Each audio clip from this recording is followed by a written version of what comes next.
Okey. Assalamualaikum dan selamat sejahtera kepada semua yang menyertai webinar. So webinar ni kita anjurkan sempena bulan Kesihatan Mental 2021.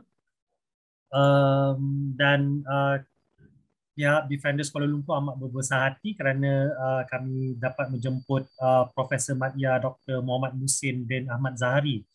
Beliau merupakan pakar perunding kanan psikiatri di Pusat Perubatan Universiti Malaya. Dan beliau juga uh, merupakan Profesor Madya di Jabatan Perubatan Psikologi juga di Universiti Malaya. Jadi terima kasih Prof kerana bersama-sama dengan kita malam ni. Dan kalau boleh malam ni kita nak mengupas lebih lanjut lagi mengenai kesejahteraan kesihatan mental. Jadi apa yang kita lakukan ialah kita dapat mengumpul beberapa soalan daripada publik dan kita akan cuba kupaskan persoalan-persoalan yang mereka kemukakan. Dan saya berharap Prof dapat menjawab soalan-soalan mereka dan terus memberikan pencerahan mengenai isu kesihatan mental ini. Okay. So mungkin kita sebelum kita bermula, saya ingin menyeru kepada semua sekiranya emosi anda terjejas dengan kandungan ataupun perbincangan semasa sesi ini, anda boleh tinggalkan sesi ini pada bila-bila masa saja dan sila dapatkan sokongan bantuan. Antaranya boleh telefon talian Befrienders Kuala Lumpur yang available 24 jam. Sebab kemungkinan apa yang kita bincangkan ni mungkin ada triggering factor kepada siapa yang sedang menderita ataupun sedang mengalami masalah kesihatan mental yang kronik. Baiklah. Jadi tanpa melengahkan masa lagi, kita pergi ke soalan pertama. Jadi ini adalah soalan yang agak general. Jadi bolehkah Prof berikan definisi kesihatan mental secara amnya? Terima kasih pada Tuan Pengerusi Mr. Abdi. Ini kita berjumpa kerap kali ini dan saya pun dah familiar. Alhamdulillah. Pertama sekali saya mengucap kepada Befrienders kerana menjemput, memberi ruang kepada saya untuk berkongsi ilmu sikit sebanyak dan juga pengalaman saya dengan pesakit. Hari ini sahaja pun saya menjalankan klinik daripada pagi sampai petang tadi sampai pukul 6. Jadi sekarang kita bertanya merungkai berkenaan dengan kesihatan mental. Saya rasa saya kena perjelaskan sebab banyak orang selalu salah faham kesihatan mental dengan penyakit mental. Sebenarnya kesihatan mental ni satu entiti, cara terminologinya berbeza daripada penyakit mental. Jadi kesihatan mental ni sebenarnya connotation dia adalah positif, adalah benda yang positif sebenarnya.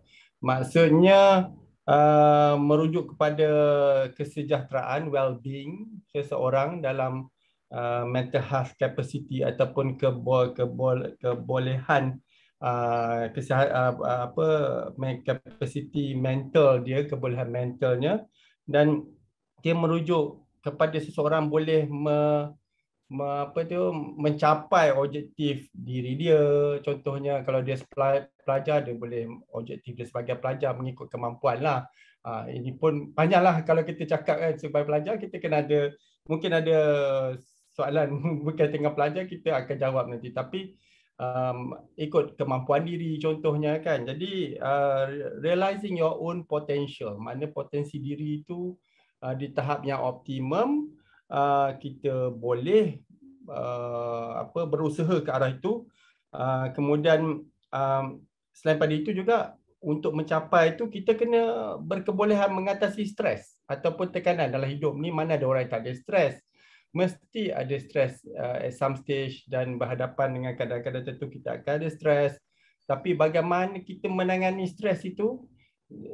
Konsep menangani ini ada dua. Pertama, mencegah ataupun mengurangkan bila stres itu datang, dan juga apabila stres itu datang, macam mana kita nak handle stres itu. Jadi saya suka lihat konsep stres ni dalam keadaan seperti itu, sebab dalam konsep perubatan akhirnya kita kata mencegah lebih baik daripada mengubati. Prevention is better than cure. Jadi mungkin ada cara-cara lifestyle, cara hidup kita, contohnya cara kita apa dia panggil interpersonal relationship dengan orang lain, contohnya cara kita berkomunikasi, semua ni mungkin mengurangkan risiko as a prevention toward mental health problem. Satu lagi, dah ada problem. Bila dah ada problem, macam mana kita nak overcome bila problem tu dah ada. Itu satu lagi isu bila disebut pasal kesihatan mental. Dan jadi ability nak kebolehan mengatasi masalah atau stres. Kemudian of course isu productivity seseorang. Dia very productive. Dia berkemampuan mengikut kemampuan dia, dan juga akhirnya of course dia boleh contribute to the society lah, sama ada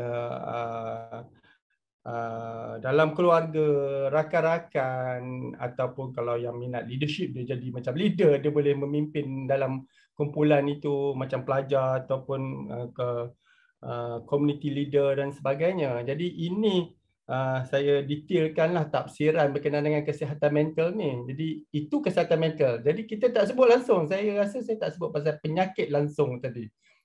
Jadi bila dia sebut pasal satu lagi aspek, ni mental illness pula.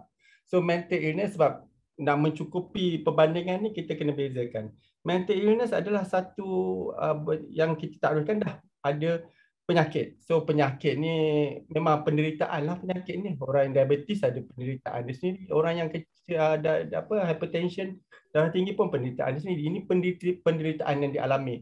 Contohnya yang paling frequent sekali kalau berkenaan dengan penyakit mental ni adalah kemurungan lah, depression. Depression ini kalau bahasa sains dia panggil major depressive disorder. Maknanya depression tu adalah satu yang serius, is a major problem, and dia ini elemen bila sebut penyakit, dia mengganggu fungsi harian, dia tidak boleh contohnya kata-kata tertentu dia sebut pasal macam tak boleh tidur, dia tak boleh nak fokus, aktiviti hariannya, hilang minat, hilang rasa keseronokan.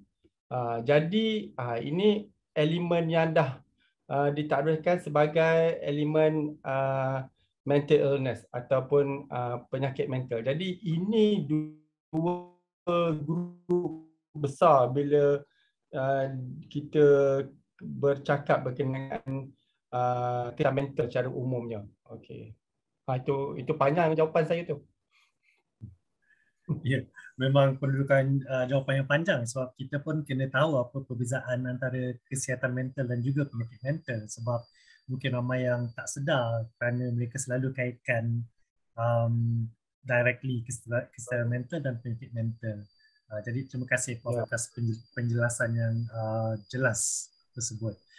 Jadi kita ke soalan seterusnya. Jadi banyak laporan yang menyatakan bahawa masalah kesihatan mental mereka terjejas, terutamanya sepanjang tempoh pandemik ataupun masa tempoh lockdown ni. Jadi apakah kesannya pandemik atau lockdown yang berpanjangan ni terhadap kesihatan mental mereka? Memang COVID ni mengubah cara manusia. Kita sebagai manusia ni memang naluri semula jadinya bersosial, contohnya kan. Tiba-tiba pada tahun lepas bulan Mac kita kata social distancing. Terminologi tu kurang tepat lah sebenarnya. Sebenarnya physical distancing. Masa COVID ini bukanlah seharusnya kita jauhkan ataupun elakkan bersosial. Cuma kaedah bersosial tu berbeza lah daripada sebelum ni. Jadi berbalik pada keadaan gangguan mental ni, memang dia ternyata meningkat lah. Okay? Tapi research kalau nak tanya penyelidikan cara khususnya dia adalah buat, contohnya among antara frontliner dia buat ada research, sebab ialah yang terkesan sangat ni adalah frontliner ni. Banyak yang kita terpaksa buat, kita panggil psychological first aid dekat hospital. Kami pun terlibat di hospital. Tetapi rakyat cara umumnya pun terkesan. Dan saya menarik perhatian apa kita lihat suicide rate, kadar bunuh diri kan. Ini data yang dinyatakan oleh Kementerian Kesihatan, polis yang rasanya dalam sebulan dua lepas ada buat kenyataan meningkat. Dia meningkat 140% daripada tahun sebelum itu. Dan juga selain daripada itu, kita boleh lihat macam tahun ini je mengikut laporan ada 468 tak silap saya dalam akhbar dilaporkan ada kejadian bunuh diri. Jadi kalau lihat ini adalah indeks berkenaan dengan kesihatan mental negara kita. Jadi bila kita lihat ada peningkatan, menunjukkan makin ramai yang terkesan, makin ramai yang ada gangguan, sama ada dia merupakan gangguan kesihatan mental seperti saya definisikan tadi atau penyakit mental itu sendiri. Sebab kalau dah dikatakan penyakit mental, memang dia ada gangguan kesihatan mental tu. Tapi kalau kesihatan mental tidak semestinya ada penyakit mentalnya tadi. Jadi kalau kita lihat memang meningkat disebabkan saya lihat ni daripada dua kumpulan lah, kesan secara langsung dan cara tidak langsung lah bila disebut dengan COVID ni. Secara langsung ni memang COVID itu sendiri, mula-mula orang tak tahu macam mana COVID itu boleh merebak. Kemudian macam mana sama ada kami di hospital pun kadang-kadang kita risau COVID ni adakah dia ini secara detail lah, macam dia merebak cara penyakit TB ataupun macam influenza contohnya. Dia ada sikit berbeza di situ. Droplet ataupun droplet ni macam kalau kita bersin sesama dan sebagainya, ataupun dia macam airborne. Airborne ni maknanya dia terapung di udara. Sampai macam tu. Jadi kita tak tahu semua keadaan ini. Jadi banyak orang akan risau, akan resah gelisah disebabkan COVID, dan mungkin gangguan kesihatan mental macam itu mungkin pada peringkat awalnya adalah satu reaksi normal. Sebab kalau tak risau, macam mana pula pun ada implikasi negatif. Itu manusia yang dijadikan oleh Tuhan ni ada perasaan risau, memang semula jadi mesti ada. Cuma konteks penyakit ni risau berlebihan lah sampai tak boleh buat apa-apa perkara lain, tak boleh nak fokus. Tapi kerisauan yang normal tu mungkin ada. Jadi ini secara langsung tadi. Selain daripada itu, kalau kita sebut secara langsung ni, saya bercakap juga macam dari segi macam orang yang ada anxiety disorder, ada kerisauan yang melampau ataupun berlebihan. Ini pun bila itu dia start risau lah. Dia risau kawan dia risau keluarga dia, habis semua risau. Ini pun dah cross daripada normal. Mungkin kerisauan ni perlu perhatian yang lebih khusus lagi, sebab kalau tidak sekarang dia jadi tidak boleh berfungsi, tak boleh berinteraksi dan sebagainya sebab kerisauan. Selain daripada itu, kalau dilihat orang yang mungkin ada masalah obsesif OCD contohnya, atau OCD trait, maknanya dalam diri dia ada genetik ataupun bukan genetik lah, ataupun ada karakter kepribadian dia yang terlalu obses about something, yang risau. Jadi dia nampak macam risau juga, macam anxiety, tetapi punca utama tadi pemikirannya sepanjang masa tak boleh fikir pasal benda lain kecuali pasal COVID. Masa COVID tu meningkat mungkin dulu kan. Jadi ini satu elemen yang secara langsung juga yang saya kata tadi, yang obsesif. Kemudian juga sekarang ni kita sebut pasal macam PTSD, post traumatic, dah kena keluarga kena, diri sendiri kena, jadi takut juga. Lepas tu dah hilang fungsi diri. Itu pun boleh jadi juga secara langsung. Dan yang satu lagi yang saya teringat ni adalah berkenaan dengan macam orang kata post COVID syndrome. Post COVID syndrome ni maknanya selepas jangkitan tu dia rasa diri dia macam lemah, lesu, risau, bercampur gaul lah, tapi dia ada elemen emosi di situ, yang mana dia anxious juga pada masa itu, tapi dia ada keletihan, dia ada physical symptom. Jadi kalau dilihat itu adalah kesan langsung yang saya cakap tadi. Tapi yang paling besar sekarang ni, inilah saya daripada mula-mula COVID ni berlaku, saya dah kata dia ada dua, at least lah two main wave ataupun dua gelombang utama. Gelombang pertama adalah gelombang rebatan penyakit tu sendirilah, COVID tu. Tapi the second wave is, ataupun gelombang keduanya adalah implikasi psikososial ataupun secara, saya kata kesan COVID secara tidak langsung ini saya lihat. Contohnya kesan ekonomi, orang hilang kerja, kena apa, dulu boleh buat secara fizikal, sekarang buat online, semua dah stres, line mungkin tak begitu baik dan sebagainya, line apa, internet dan sebagainya kan. Jadi reliance dah berbeza. Jadi perubahan-perubahan ini, tapi saya rasa tak nafikan ekonomi itu memang amat penting, kesan ekonomi. Sebab itu selalu sangat diungkap perkataan life and livelihood. Life is nyawa, hidup kita nyawa, tapi kita nak ada livelihood juga. Jadi sebab livelihood ni, tanpa livelihood juga orang boleh membuat satu perkara yang berbahaya pada diri dia.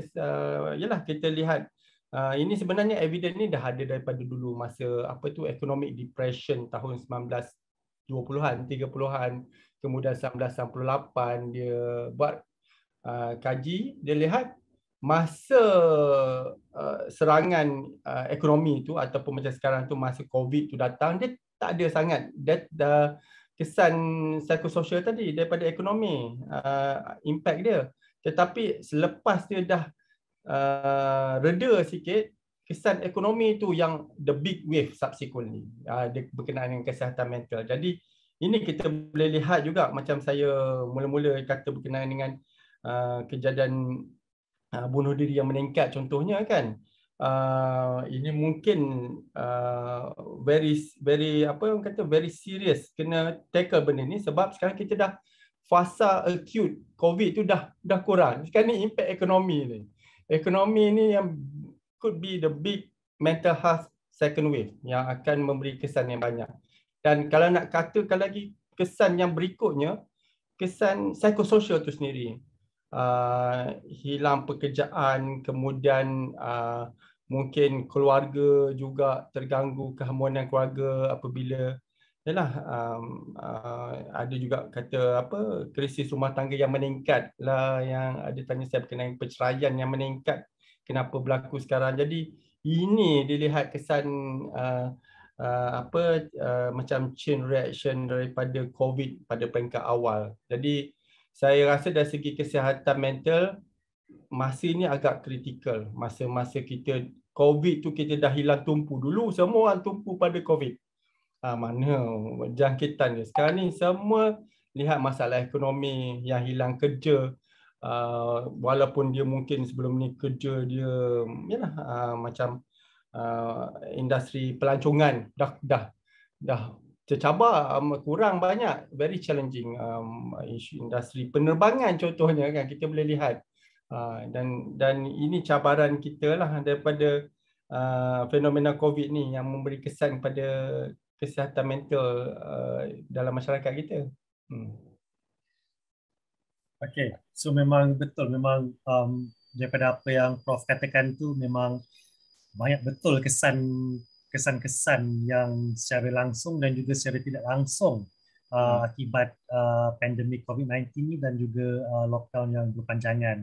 Jadi memang bila kita dengar tu memang merisaukan, sebab yalah, sebab kita pun impacted, terkesan dengan semua yang berlaku ni. Dan secara tak langsung tu, bila macam Prof katakan, bila kita kata pasal kesihatan mental tu, bila susah untuk kita cegah stres tu daripada datang, sebab banyak sangat kesan yang terlibat secara langsung ataupun tak langsung, yang menyebabkan kita semua berada dalam keadaan yang stressful.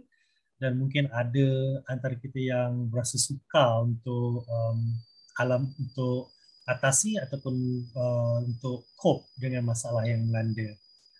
Okay. So soalan yang seterusnya ini memang agak panjang lah juga.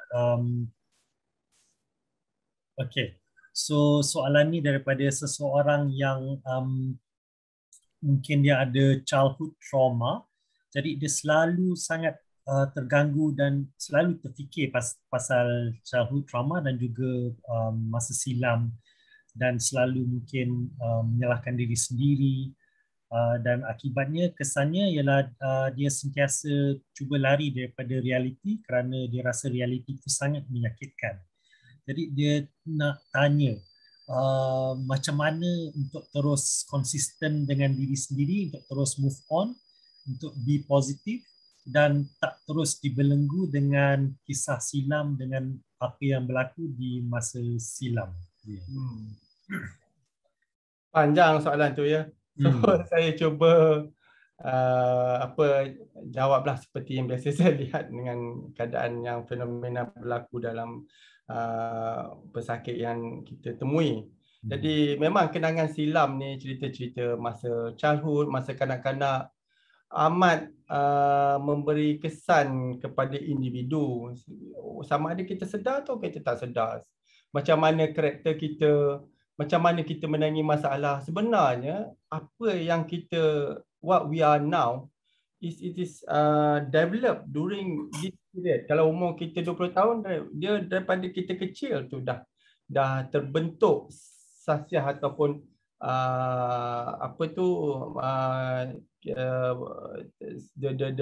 our lesson ataupun our learning process, macam kita nak menangani masalah, macam mana kita boleh terdedah dengan stres dan sebagainya. Sebab kalau kita lihat pun stres ni pun lain orang lain stresnya. Ada setengah orang ada masalah besar, dia seperti tak stres, tapi ada setengah orang mungkin orang yang lain kata ini mungkin tak ada apa-apa tapi dia stres. Jadi itu pentinglah. Ini kan kita cakap bagaimana kita nak membantu orang stres, itu kita kena faham. Tetapi kenapa ada stres yang itu, ada stres yang ini berbeza-beza, sebab bagaimana kita dibesarkan. Jadi tak dinafikan macam soalan yang diajukan ini, memang sejarah silam masa childhood amat penting. Tapi satu isu di sini macam kita kena lihat dengan keadaan lebih realistik. Sejarah kita lampau memang tak boleh diubah lah. Kita tak boleh undur balik masa kita supaya sejarah atau keadaan itu berubah. Kita lalui zaman itu hanya sekali. Jadi itu satu hakikat yang perlu diketahui lah. Jadi kadang-kadang bila kita ada sejarah silam ni, sebenarnya lebih bagaimana kita mentafsirkan sejarah yang kita lalui itu. Maksudnya memanglah mungkin itu pahit. Ada kes contohnya being sexually abused, physically abused, didera secara seksual, didera secara fizikal. Banyak yang saya temui jugalah. Jadi kadang-kadang dalam konteks macam ini, kalau kita macam mana nak remain positif, mungkin ada cara-cara tertentu lah yang boleh membantu. Bukanlah kata absolutely kalau kita buat ni boleh hilang terus, sebab memori kita bukan macam komputer, boleh erase, hilang. Kita add, kita masuk memori, tak boleh. Saya selalu cakap kan pesakit, kadang-kadang memori tu ada, cuma pada masa kita stres, kita lihat memori tu sebagai menyakitkan. Okay. Tetapi bila kita dalam keadaan yang surrounding kita bagus, baik, kita tak nampak memori tu. Mungkin kita tak nampak, kita tak rasa, tak ingat pun memori tu. Sebab memory ni sebenarnya satu lagi kaedah memory ni emotional memory.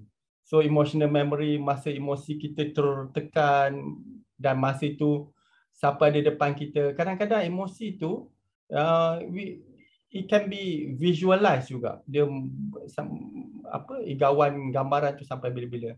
Jadi kalau nak satu pada kaedahnya mengurangkan kesan tu, kita perbanyakkan aktiviti macam hobi. Kita kena ada hobi. Contohnya bila kita ada hobi, kita rasa insya-Allah kita akan lebih rasa macam kepuasan, keseronokan dalam diri kita. Memori yang negatif dia akan berkurangan. Tetapi kalau kita mungkin macam terdedah dengan banyak stres masa hidup kita dan pada masa itu, dan kita juga tak ada kaedah-kaedah macam hobi tadi kita tak ada, kita kurang ada kawan yang boleh kita luahkan perasaan kita, mungkin memory ni akan lebih menghantui seseorang itulah, sebab dia tidak dapat keluar daripada fikiran, dan burden, emotional burden tu dekat orang itu sahaja kalau dia tak ada cerita dekat orang lain. Sebab itu selalu the keyword when talking about mental health, kita sebut pasal let's talk, luahkan benda tu kena. Dan itulah macam fungsi befrienders ni memang amat penting lah, mendengar permasalahan dan cuba mengurangkan stres seseorang itu. Dan selain daripada itu, ada juga yang ini bukan untuk memory sahaja, tapi banyak perkara-perkara lain juga boleh perkara yang macam emosi yang negatif dia boleh membantu. Contohnya kita panggil positif psikologi ataupun positif mental health lah, kataan biasa, tapi terminologinya positif psikologi. Contohnya kita belajar dalam hidup kita, kita bersangka baik dengan orang, kita jadikan amalan. Dan jadi kita cerita pasal orang, kita jangan cerita keburukan, kita cerita kalau boleh kebaikan, kita nampak kebaikan orang itu, kita appreciate orang lain yang membuat baik dengan kita. Contohnya kita bertanya ataupun mengambil kisah pada orang yang terdekat dengan kita. Jadi perkara-perkara ini akan mengurangkan, kalau masih ingat seperti saya kata yang pertama tadi, kita stres, kita nak mencegah daripada stres sebelum kita stres tu. Jadi lifestyle yang seperti ini boleh membantu kita mengelakkan kita mengalami stres itu. Dan selain pada itu, ada juga kita kena menggunakan, kita panggil mindfulness. Mindfulness is about now. Ini contradict lah bila sebut pasal psikodinamik. Kita panggil cerita sejarah lampau semua itu yang menyakitkan.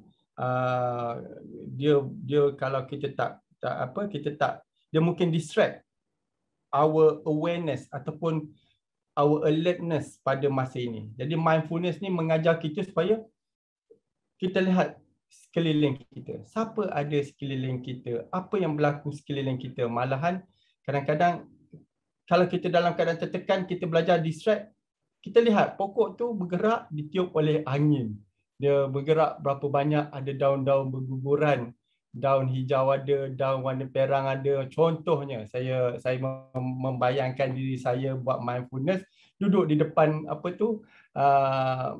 halaman rumah, tengok sebuah pokok, pokok kan. Jadi itu satu kaedah yang mungkin bukan long term lah, maksudnya short term measure untuk nak overcome ini. Long term measure tadi, langkah jangka masa panjang, dia macam saya kata tadi lah, lebih kepada positif psikologi, lifestyle kita kena perbaiki. Memang selain daripada itu, kita kena biasakan kita panggil macam positive appraisal pada orang lain. Kita belajar menghargai, memberi respon yang baik kepada orang lain. Selain daripada itu, kaedah yang lebih spesifik lah, macam kaedah yang digunakan dalam CBT, Cognitive Behavioral Therapy. Saya dah sentuh sikit tadi, kita perbanyakkan perkara yang kita suka, what we feel pleasurable. Setengah orang pleasurable ataupun aktiviti yang menyeronokkan ni, pergi kedai mamak, minum kopi, itu yang stres malam, pergi keluar malam, banyak minum pun, itu pun nanti dapat lain pula diabetes lah, kalau banyak sangat minum dia tarik waktu malam-malam. Tapi bolehlah, kalau kita stres sangat, pergilah. Stres, kalau dah stres nanti lain pula, nanti next day kalau kita stres hari ni, kita tak cuba berhentikan stres tu pada hari ni, esok akan mungkin bertambah stres lagi, sebab kita tak tahu apa yang akan datang esok. Jadi kalau boleh pada hari itu kita redakan stres kita dengan methods yang telah saya cakapkan sikit sebanyak tadi. Dan mungkin juga macam ini general, kita selalu sebut macam buat perkara-perkara yang macam exercise, riadah, ini satu yang baik. Saya rasa kalau ikut recommendation dia, macam riadah ni dia recommend 1.5 jam dalam seminggu. Kita buat total dia lah. Jadi kita libat setengah jam, alternate day dan sebagainya. Jadi saya dah senaraikan jugalah tadi daripada kaedah spesifik berkenaan dengan bagaimana kita nak menguruskan memori yang negatif, memori lampau yang negatif secara khusus, sehinggalah saya cakap tadi berkenaan cara lah menangani stres juga tu. Terima kasih Prof atas tips yang diberikan. So memang kalau kita nak kata ia sesuatu yang sukar lah untuk kita atasi masalah childhood trauma ataupun past memory ni.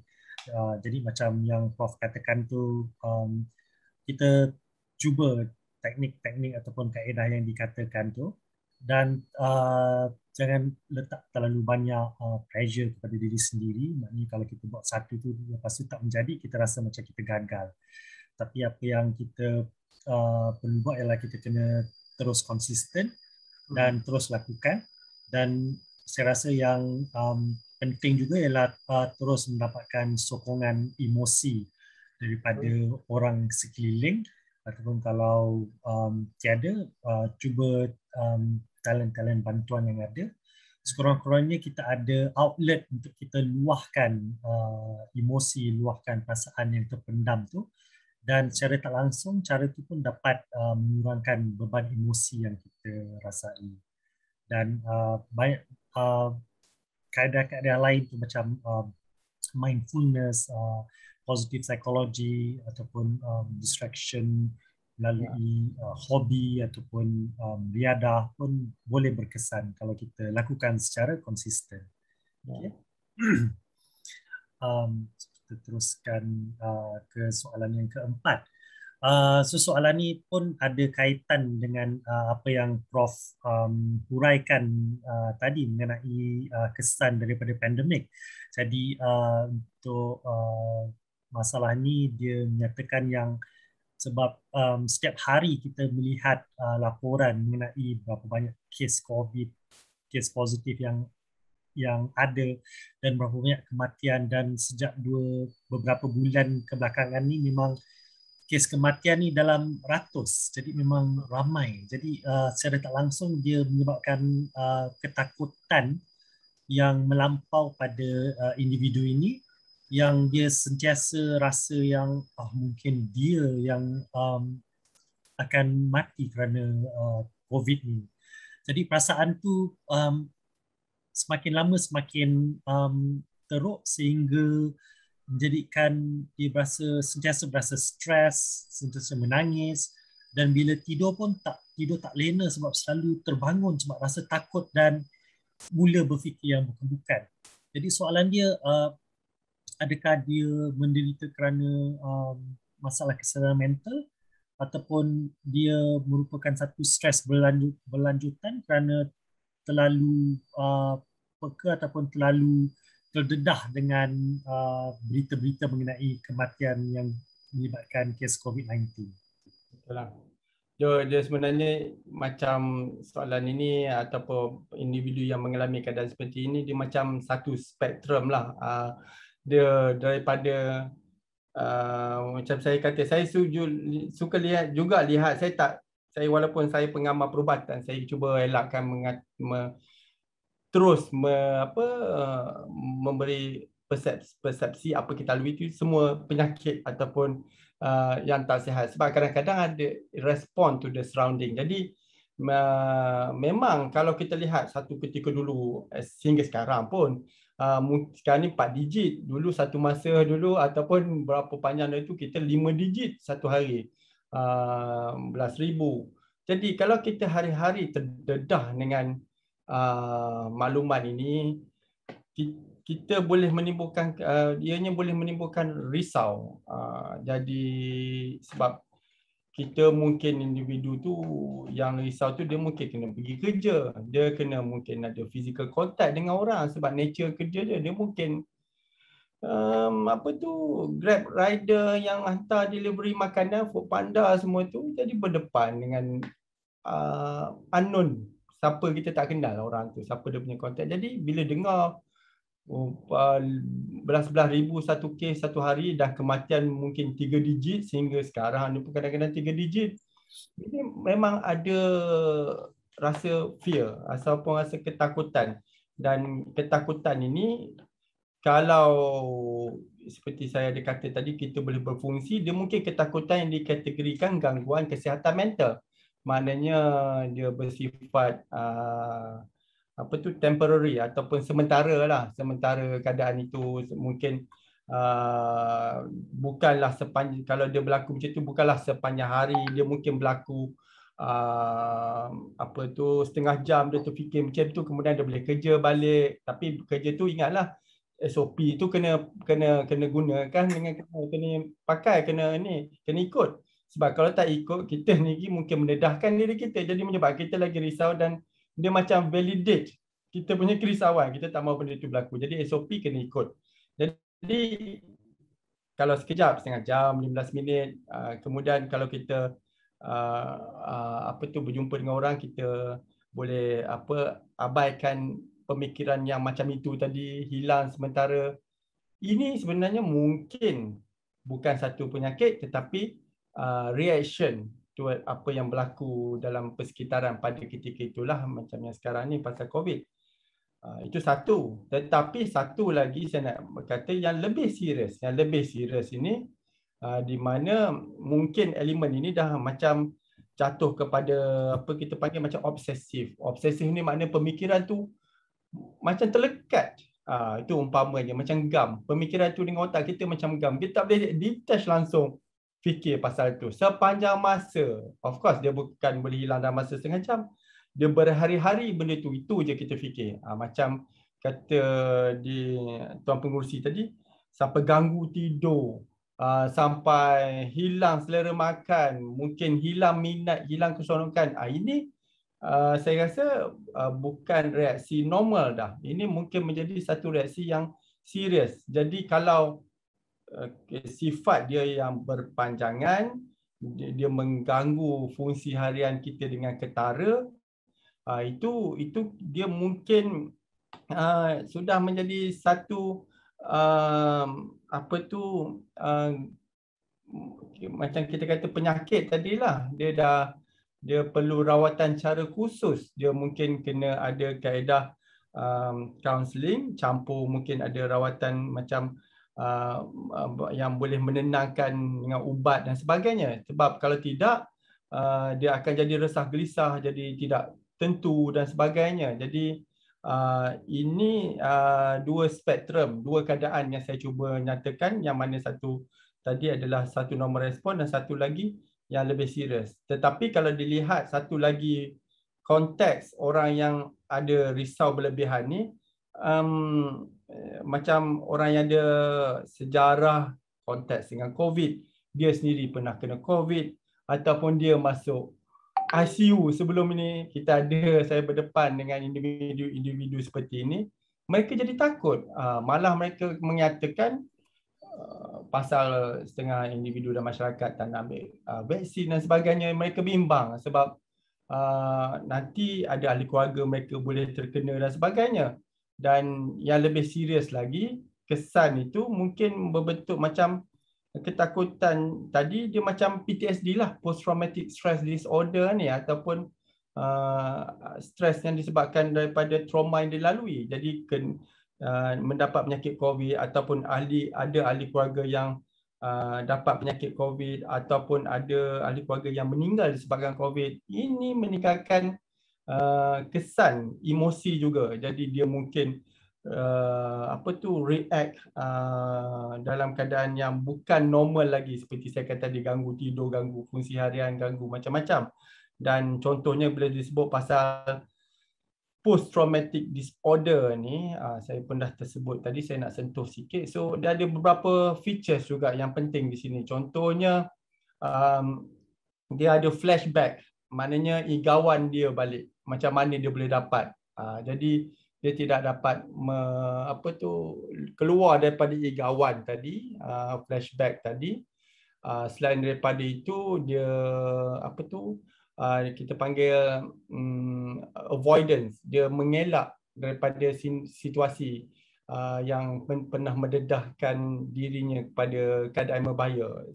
Semestinya lah bila disebut pasal post traumatic ni adalah mengikut definisinya life threatening situation, keadaan situasi tu memang mengancam nyawa. Mungkin lihat aksiden macam motor vehicle ataupun aksiden dekat Malaysia, kereta motor dan sebagainya, mungkin berbentuk penyakit, mungkin trauma, ada dicederakan orang jadi takut selepas itu. Jadi banyak konteks boleh menyebabkan PTSD. Jadi simptom dia tadi flashback terhadap memory itu. Kemudian saya kata yang kedua tadi adalah avoidance, mengelak dengan keadaan itu. Dan yang ketiganya macam dia selalu terkejut, tidur terkejut. Dalam keadaan biasa pun cepat, perkara kecil-kecil pun boleh dia jadi macam starter respon dengan keadaan itu. Jadi ini secara sikit sebanyaklah berkenaan dengan traumatic impact daripada traumatic experience. Jadi itulah untuk jawapan yang ini.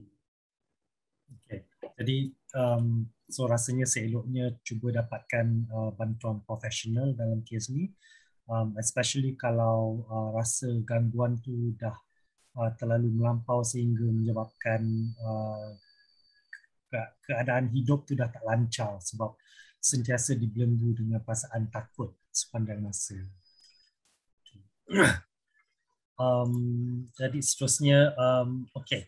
So untuk soalan ni dia didiagnose dengan MDD, PTSD dan juga bipolar. Okay, so ni kita ditanya pasal penyakit mental. Jadi soalan beliau ialah apakah solution cara untuk kurangkan atau hilangkan rasa salahkan diri dan meletakkan diri sendiri sebagai punca dengan apa yang pernah terjadi sepanjang hidup. Jadi ini complicated lah sebab dia dah didiagnose dengan macam-macam masalah penyakit mental ni. Okay, so Prof? So MDD, Major Depressive Disorder, Post Traumatic, Bipolar, kehadiran tiga-tiga penyakit ni memang amat komplikasinya complicated lah nak menangani masalah keadaan ini. Jadi kalau dilihat pun di sini self guilt ataupun self blaming, menyalahkan diri sendiri, kita rasa diri kita yang buat silap, kita tak nampak elemen orang lain, kita nampak diri kita tapi in the negative way. Jadi sebenarnya kalau dilihat satu dari simptom kemurungan major depressive disorder ataupun bipolar dalam keadaan konteks depression juga, dia self guilt ni satu dari simptom. Jadi kalau dia berlarutan dan menyalahkan diri sendiri itu sebenarnya mungkin bila dia selidik fakta, dia mungkin buat jurnal, tulis apa yang dia sebenarnya dia tak nampak pun elemen silap dia, ataupun dia nampak juga ada orang buat mistake ataupun kekurangan orang lain, bukan diri dia sahaja. Tapi dia bila dia berfikir, dia salahkan emosi dia sendiri. Dia salahkan diri dia sendiri. Jadi mengganggu emosi lah. Jadi itu mungkin kemurungan dia belum betul-betul pulih. Itu satu yang saya nak tegas dari sini. Jadi kalau orang tu dah ada keadaan ini, dia terus menerus blame dekat diri dia sahaja dan tak nampak konteks orang lain. Tapi ini itulah saya kata tadi, kena usaha kadang-kadang macam konsep cognitive therapy, kita tulis jurnal, describe what we feel. Sebab kadang-kadang apa kita rasa tu kita rasa, tapi bila kita nak tulis, kita tak dapat menterjemahkan sebenarnya. Jadi faktanya sebenarnya tak ada, cuma fakta emosi saja. Sebab emosi ni tulis pun tak susah nak tulis sebenarnya, emosi ni susah nak describe. Tapi it's good kalau kita boleh externalize balik emosi itu dalam bentuk ungkapan, perkataan. Jadi kita boleh cara objektif lihat betul ke ini silap aku. Contohnya itu untuk bantu diri sendirilah. Of course orang lain bila kita bercakap, orang lain pun kena menjadi pendengar yang what they call active listening.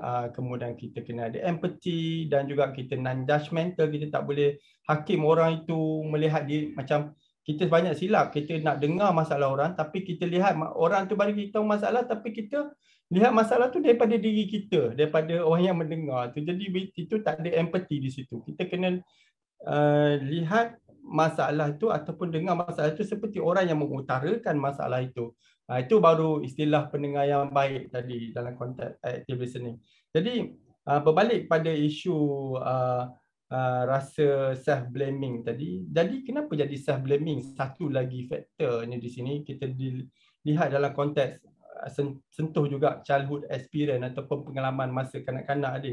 Kadang-kadang kita internalize perkara yang berlaku masa kita kecil. Terus teranglah cakap, mungkin cara parenting yang not so ideal. Kadang-kadang expectation parent tinggi contohnya kan zaman sekarang. So dia beli maknanya kamu ni tak study kuat, kamu ni pemalas, kamu ni apa nak jadi nanti bila besar. So many negative words kan. Jadi bila kita banyak sangat input negatif kepada kita punya offspring, kita punya anak, kita punya ini kan, didikan kita tu, dia akan internalize benda tu. Sikit-sikit bolehlah, dia mungkin tak absorb benda tu sebahagian daripada diri dia. Tapi kalau kerap sangat dengar perkataan seperti itu, akhirnya dia, yes, my mistake, it's my fault, it's my wrong. Semua is about negatively about self. So dia akan jadi loss of apa orang kata, macam self esteem dia akan berkurang dan dia mungkin tendensi untuk menyalahkan diri dia apa-apa yang berlaku dan tidak nampak bahayanya bila menyalahkan diri. Kadang-kadang kita tak nampak solution dia langsung sebab yang kita nampak is a mistake. Jadi solution dia akan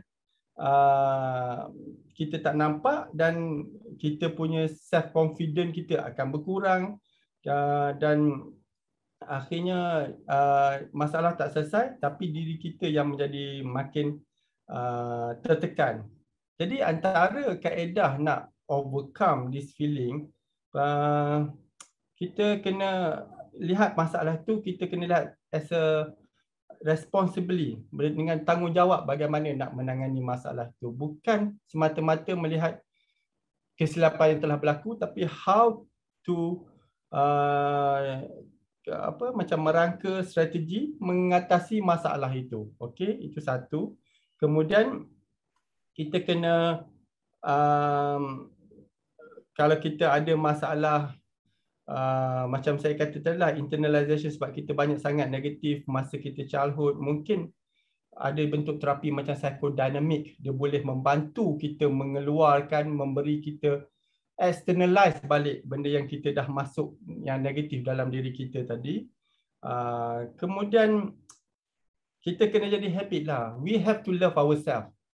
Bukan selfish di sini, tapi kalau kita ignore diri kita, kita dapat penyakit macam-macam, kita tidak menyayangi diri kita. Sometimes we suffer, but other people might be suffering as well sebab kita tak berfungsi dengan baik. Terutama kalau kita dalam keluarga, konteks dalam masyarakat dan sebagainya. Dan don't be self-critical. Self-critical ni kadang-kadang tak membantu. Dia degrading ourselves, demotivate ourselves. Learn to be compassion, menyayangi diri kita ni sendiri. Sebab kalau tak ada kita sayang diri kita, orang lain tak saya nak sayang diri kita, kita kena sayang diri kita dulu. Dan sometimes kalau tengok daripada perkara yang berlaku lepas, it is a lesson. It's not for blaming. Look at positive, try to learn from what has been happening in the past. Macam itulah belajar daripada apa yang berlaku.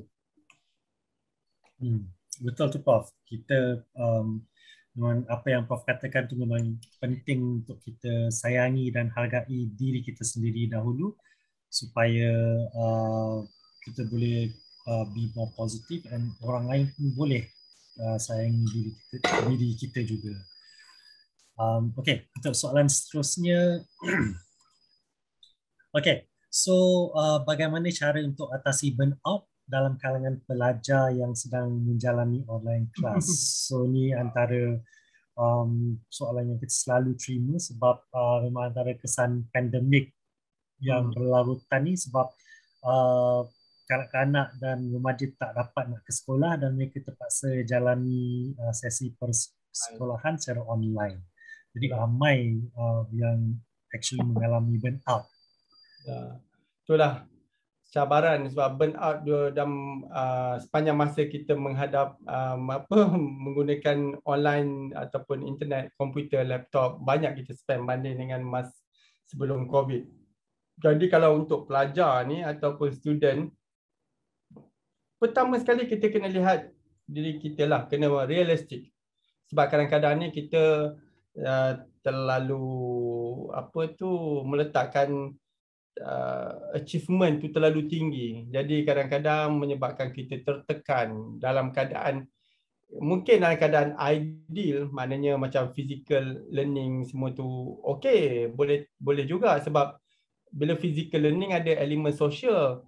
Tapi bila online learning, dia socializing ni tak ada, kita seorang je depan laptop tu, kita dengar didactic lecture, so dia boleh menimbulkan tekanan kalau kita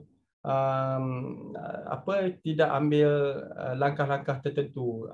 Jadi contohnya langkah yang kita kena ambil itulah, bila kita banyak sangat lecture tu, kalau yang belajar kat universiti mungkin kita kena prioritize. That means kita kena prioritikan what's on the top, lecture mana kita kena pergi ataupun kena dengar. Mungkin ada setengah lecture tu baik juga kalau dibuat dalam bentuk orang kata recording, voice over, apa dia panggil, PowerPoint tu. Saya pun biasa buat di universiti tu, saya mengajar student, kita record, dia boleh dengar bila-bila masa dia suka. Daripada kita fixkan masa dia pukul 10, dua perkara lah, lecturer pun boleh jadi stres, student boleh jadi stres sebab pada masa itu mungkin ada perkara-perkara lain juga berbangkit ataupun dah ada 3 lecture dan sebagainya.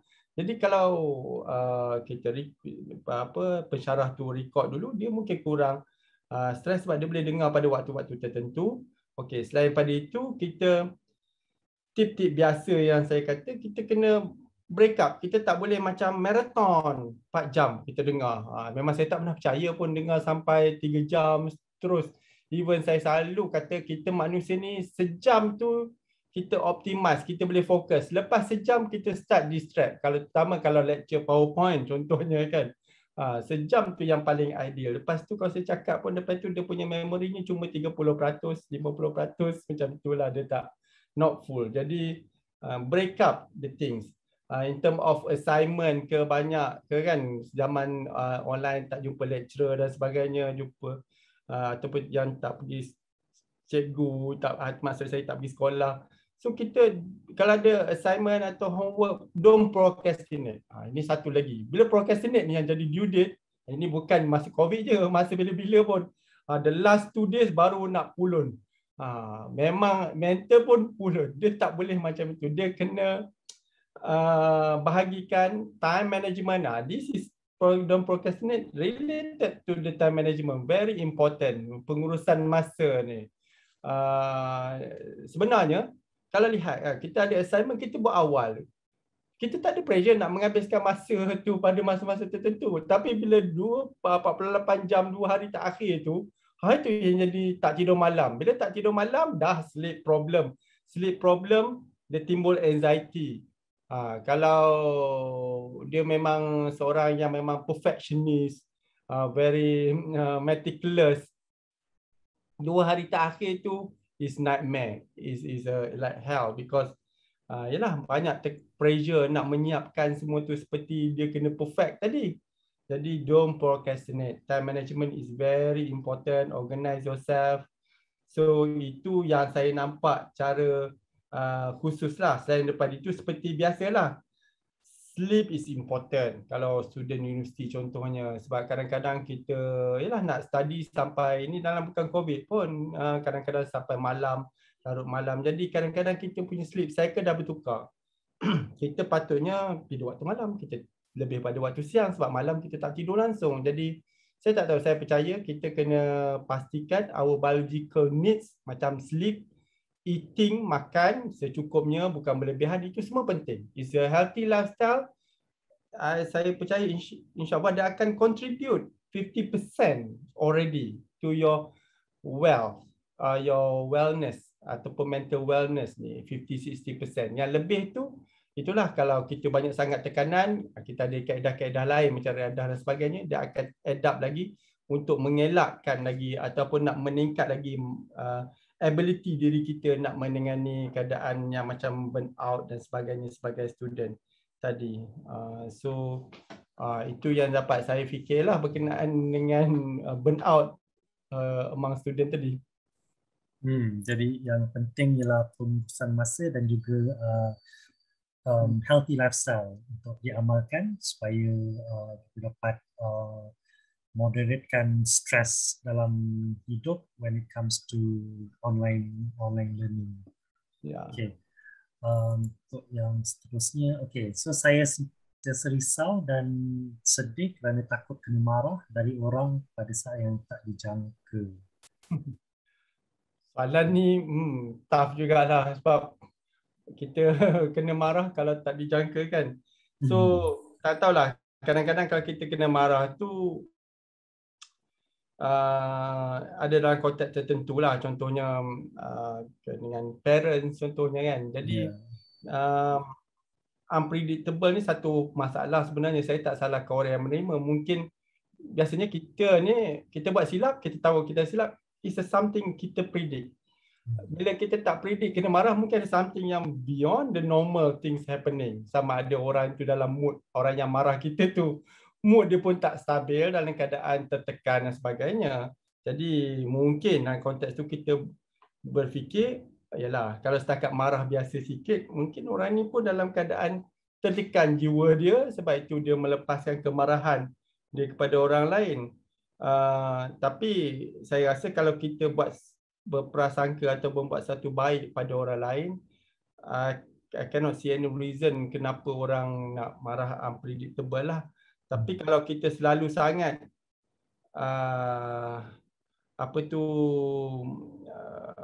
ditegur, okey, saya rasa kita dalam hidup ni tegur menegur satu sama lain. Tapi kalau kerap saja kena tegur, kerap saja dipersalahkan, saya rasa itu ada satu beyond the issue. Maksudnya bukan saja marah isu, tapi mungkin interpersonal relationship punya isu dengan orang individu tersebut. Jadi mungkin kita bertanya apa sebenarnya tak puas hati ni sebenarnya. Sebab kadang-kadang orang yang tegur kita dalam konteks teguran tu dia general sangat, dia tak spesifik. Dia hanya macam sekadar melepaskan marah semata-mata sebab dia mungkin marah dengan benda lain, tapi dia tak channelkan dengan keadaan yang betul, dia channel dekat orang yang menerima itulah individu ni. Jadi asyik dia yang kena. Jadi mungkin tanya apa masalah dan sebagainya lah. Dan saya rasa kalau kita nak avoid orang tu bukan satu orang yang yang nampak bagi sokongan emosi. Bila selalu marah ni, orang tu bukan memberi emosi, memberi sokongan emosi, malah memberi risiko lagi kan. Jadi kalau tak perlu, kita elakkanlah orang ni sudahnya. Sebab orang ini memberi kita tertekan. Kadang-kadang marah bukan menyelesaikan masalah. Sepatutnya memberi solusi dengan cara yang baik. Sama ada dengan majikan kan, majikan dengan pekerja, student dengan lecturer, cikgu dengan murid, ibu bapa dengan anak dan sebagainya. Tunjukkan, terangkan apa masalah yang sebenarnya. Beri teguran macam mana nak improve solusi kepada keadaan itu. Marah tak menyelesaikan masalah. Ya, betul. Kalau selalu kena marah tu memang tak akan menyelesaikan masalah. Akan jadi lagi teruk lagi situasi tersebut. Okay.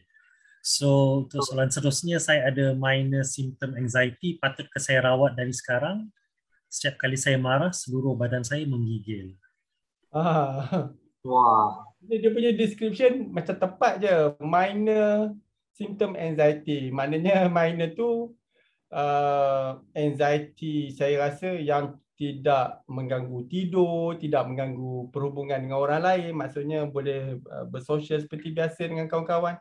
Jadi kalau dia mungkin ada orang kata macam anxiety trait lah dia punya individu ni. Jadi anxiety trait ni sebenarnya kalau dia tidak mengganggu fungsi harian, dia masih belajar, dia student, dia boleh belajar, boleh achieve dalam dia punya akademik. Kalau dia dah bekerja, dia boleh siapkan assignment kerja dia seperti dia kendaki, dan interpersonal relationship juga tak ada isu tempat kerja contohnya. Jadi dari segi konsep tu dia bukanlah kata penyakit, dia mungkin minor anxiety sinilah, macam minor depression lah ni, macam major depression, minor depression, so this is minor anxiety. Jadi dia boleh mengamalkan kalau ada yang ada trait sahaja, macam relaxation teknik semua tu boleh membantu. Distraction teknik contohnya mana ataupun mindfulness ini boleh ada info ni, jadi kita boleh gunakan untuk mengatasi keadaan tu. Macam breathing teknik, relaxation teknik guna breathing teknik, kita deep breathe in dan kita hold our breath for 7 count, 7 kali, bilangan 7, dan kita lepas nafas kita dalam 8 kali bilangan. Jadi relaxation teknik ni boleh membantu kalau kita anxious sebenarnya. Tapi bukan sekali kita kena adaptasi, kita kena konsisten buat macam tu. Jadi baru impact dia kita boleh rasakan. Jadi itu kalau betul-betul terminologi minor tadilah.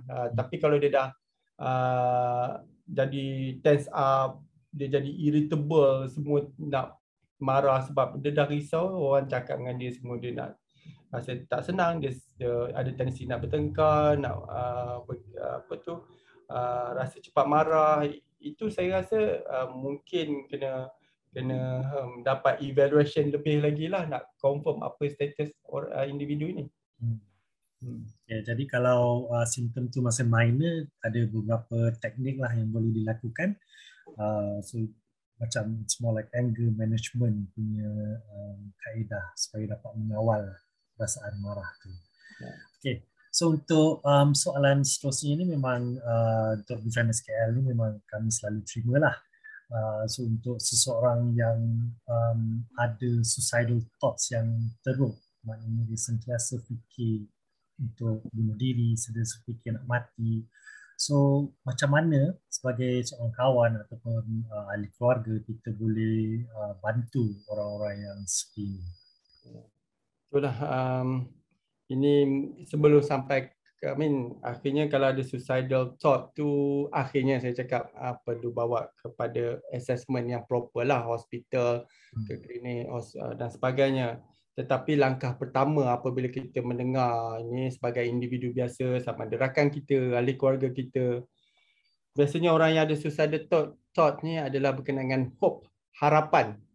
Dia tiada harapan. Itu masalah dia biasanya. Walaupun macam-macam alasan lah orang ataupun macam-macam situasi yang menyebabkan seorang tu ada suicidal thought, tapi harapan adalah satu isu utama. Jadi kalau kita mendengar, of course we have to be good listener. Elemen pendengar yang baik itu penting.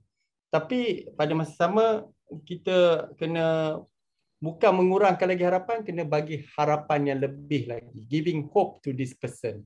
I think itu satu komunikasi efektif untuk kita berdepan dengan seseorang yang ada suicidal thought. Tetapi kadang-kadang kita kena realistik juga sebagai pendengar, sebab harapan tu kadang-kadang kita terlebih melihat daripada aspek diri kita. Ni tak ada elemen empathy lah bila kita kata alah masalah ni tak ada apa, masalah ni orang ni boleh overcome. Kita lihat, kita bandingkan dengan orang lain. Jadi kita tak acknowledge sebenarnya masalah individu lalui. Ini satu hal ni, acknowledgement. Kita kena acknowledge masalah yang ataupun emosi yang dirasakan sehingga dia rasa hidup ni terlalu mencabar sampai tiada harapan, dia kata, untuk mengatasi masalah ini. Jadi harapan tu satu, kemudian kita kena apa tadi, mendengar dengan without any judgemental. Kadang-kadang kita jangan juga, tapi banyak orang takut bila seseorang cakap pasal suicidal. Dia kata adakah ini akan menyebabkan orang ini lebih lagi suicidal. Sebenarnya kajian pun ada buat, dia tidak menunjukkan dia akan menyebabkan orang tu lebih suicidal lagi. Cuma soalan yang tanya, keadaan kita berkomunikasi perlu betul lah. Bukan kita kata kamu ada, saya ini cara tak betul lah, saya share di sini. Dia kata, pergilah, buatlah. Dia cabar lagi orang tu. Jadi ini tidak menyelesaikan masalah pada ketika itu. Jadi saya rasa kadang-kadang orang yang mendengar ni, dia punya skill untuk memberi feedback tu perlu sensitif, perlu ada empathy. Dan saya rasa itu tadi, acknowledge apa dia rasa. Maksudnya rakan kita yang mengalami keadaan itu rasa. Kita jangan buat judgement mengikut cara kita. Tak usahlah cakap lagi, sebab saya ada juga jumpa juga di kalangan pesakit kami. Kadang-kadang ada yang sampai orang yang mendengar tu confrontational pula dengan orang itu. Dia elemen pada masa itu. Jadi ini menyebabkan keadaan lebih berbahaya, lebih kritikal. Sebenarnya bila kita tanya dia dan dia bercakap pasal suicidal ideation, kalau dia rasa dia trust dekat orang yang pada yang mendengar ni, dia trust dekat orang yang mendengar ni, dia mungkin realize, oh, before this no one bother to ask about this, no one ever acknowledge my problem about this thought. Dalam hati dia mungkin kata, this is the first time somebody listen to me, bothering about what I am feeling, bothering about why I feel like life is so miserable, something like that. Ini saya banyak adalah juga daripada passion yang saya pelajar, saya fahami. Jadi jangan, kalau kita dengar, jangan kita takut. Maksudnya kita jadi orang yang second party ataupun pihak kedua yang mendengar ni.